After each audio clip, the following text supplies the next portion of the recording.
ఇది ఈత చెట్టు ఫ్రెండ్స్, చూడండి. సో ఈతకాయలు ఉన్నాయి పైన. అది పూతనా ఈతకాయలా?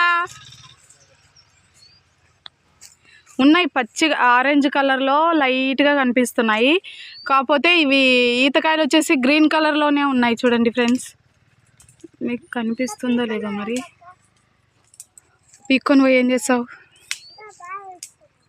సో ఈతాకు మనకి నోటి పూత అది లేస్తుంది కదా, ఏదైనా నోట్లో గుల్లలలా. సో ఈతాకుతో ముఖం కడుక్కుంటే మనకి నోటి పూత అనేది పోతుంది ఫ్రెండ్స్. చూడండి ఇవన్నీ, ఇది చిన్న సైజు అడవిలాగా ఉంది ఇదంతా.